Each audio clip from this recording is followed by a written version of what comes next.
Hindi kayo pantay. Hi guys! Welcome back to my channel!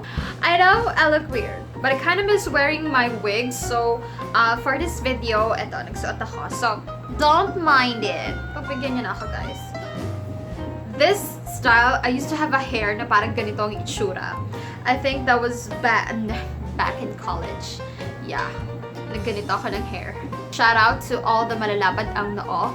Anyway, today's video is going to be super fun kasi magsaswatch tayo ng lippies. So Maybelline recently sent these lipstick and these are the Color Sensational Matte Metallic. So ito ay Color Sensational line and these are matte but these are metallics. Hashtag matte metallics. So guys, I have tried some of the shades a few days ago and you know what? Huwag kayong ma-intimidate. Kasi kahit metallic siya, I kid you not, wearable siya for every day or kung saan ka man pupunta. It's good for daytime, it's good for nighttime. In a way, they are creamy, hindi siya drying sa lips, and they are very long wearing. Well, lipsticks to, they're not kiss proof, but you know, very long wearing, and hindi siya, alam mo, nag-feather out sa gilid. So you know, few days pa lang, right off the bat, I'm gonna tell you I like the formula of these lipsticks. So without further ado, let's get into the swatches.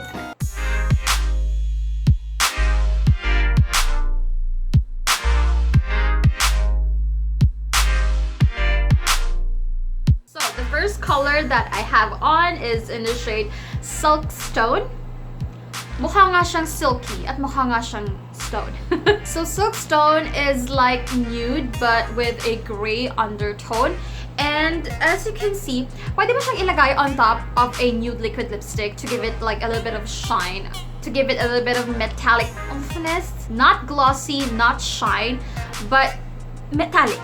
You can put it on top of a nude lipstick or probably a peach lipstick and then, alam mo, sa gitna lang. For me, this is so perfect on a nighttime. Just put on a dark, vampy eyes and yung tumutusok na eyeliner and vavavoom lashes and then put this on your lips. And ayun na. Pwede ka na umaura.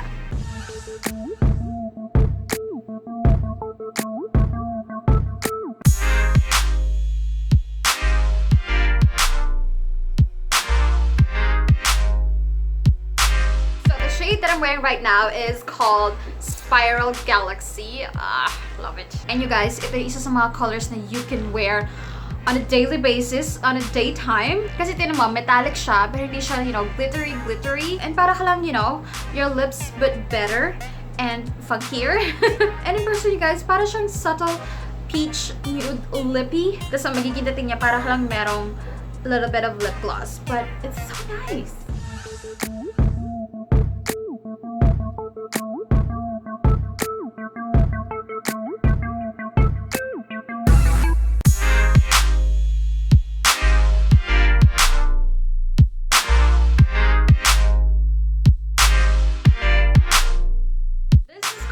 Pure gold. And mukha naman siyang pure gold. Not the pure gold grocery, but pure space gold. And you guys, this one I can say perfect for nighttime. Well, kung trip mong magganito yung daytime, bahala ka. In person, mukha talaga siyang gold. Alam mo, yellowy gold. Depende siguro sa tint ng lips mo. But I can definitely say you can wear this on its own, or you can put it on top of either a nude lipstick or a brownish nude lipstick or liquid lipstick. But it is so fun! I mean, pang-aura talaga siya ng bonggang-bongga. Or pang, you know, pictorial or editorial.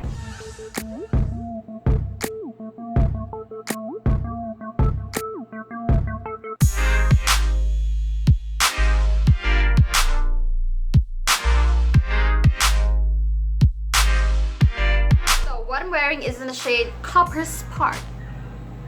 And I can definitely say, you guys, that this is one of the colors na you can wear on a daily basis.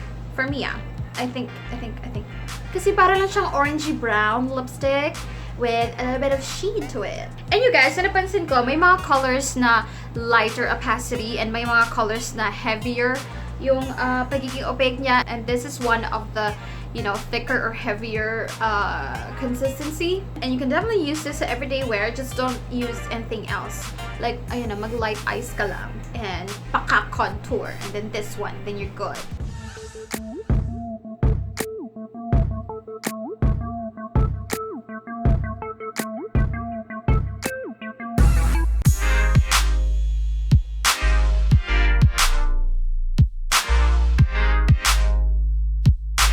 my god, you guys. Woo! So what I'm wearing right now is called Hot Lava, and it's like a pink-red combo. Tapos sinamahan pa siya ng pagka-metallic, but this one I can definitely say na pwedeng-pwede to for daytime, for everyday wear. Kasi ang ganda niya.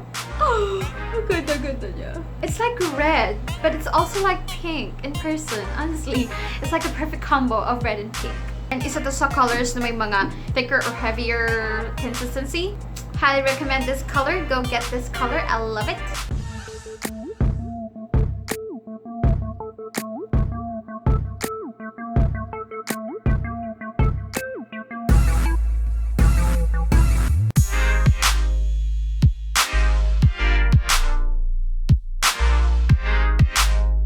Next shade that I'm wearing is called Copper Rose. And you guys, again, this is one of my favorites because hello, it's dark but it's not too vampy, and I can definitely say isa ito sa mga colors na you can also wear on a daytime or on a daily basis. Kasi para ka lang naka-plum lipstick, but you know, prettier. Perfect for daytime, or you can also use it at nighttime. It's up to you. But go get this color.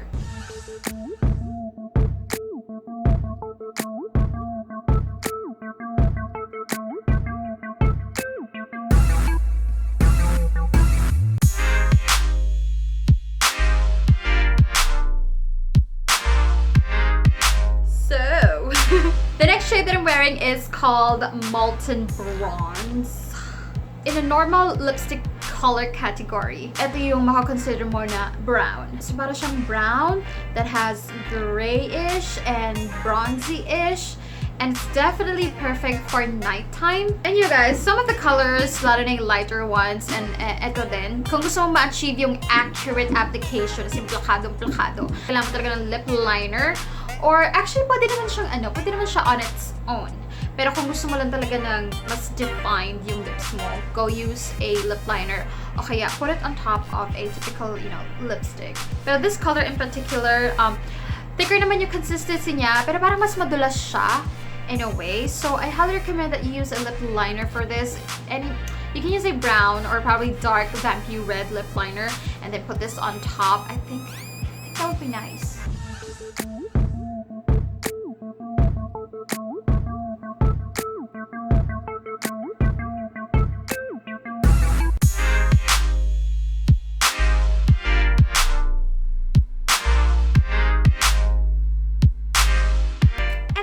Color that I'm wearing, you guys. Oh, I love this. This is in the shade Gunmetal. It's like very, very dark blue-green. Definitely for nighttime, pero alam mo yon. I don't care. I will wear this on a daytime with my hair up, with a placado foundation, and nothing on my eyes but falsies, or perhaps itong mga blade na eyeliner. I love this color. Opaque siya. This is what? I think this, I can consider this as 3 layers. Yeah. Kasi ganun ako ng ganun. Pero if you want it to be stronger, basta kung gusto mo siya na really accurate or magsistay talaga sa place niya, you definitely need a lip liner. Kung wala kang mahanap na lip liner na ganito ang color, eyeliner.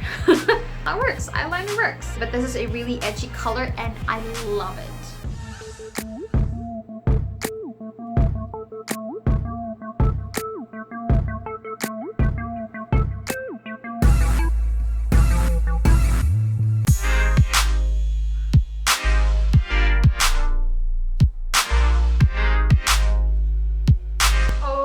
My god.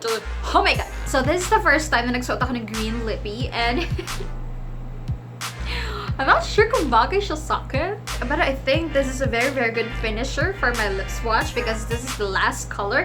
It's in the shade Serpentine. And para talaga siyang serpentine. Like snake. Like, hello. It's green. And it's edgy. And it's mataray. And okay, sige. Aminin ko na. I kind of like it.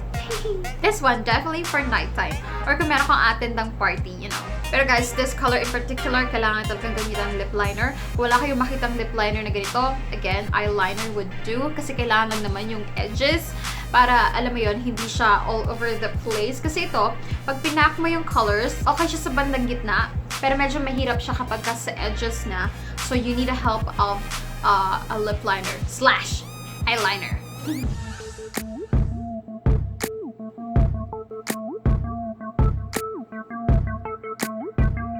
Alright guys, so yon ang 9 shades ng Maybelline Matte Metallic. So I hope guys meron kayo nagustuhan sa mga niswatch kong colors. You have a color for every occasion, for every situation, nighttime or daytime. So alam mo yan, kung gusto mo ng extra oomphy lip color, hindi mo kailangan gumastos ng malaki, meron ang Maybelline for you. So lalagay ko na lang exact price niya somewhere here, but I'm pretty sure it's affordable. Come on, it's Maybelline. So yep, that's it for today's video guys. Thank you so much for watching, and I will see you in my next video. Bye bye!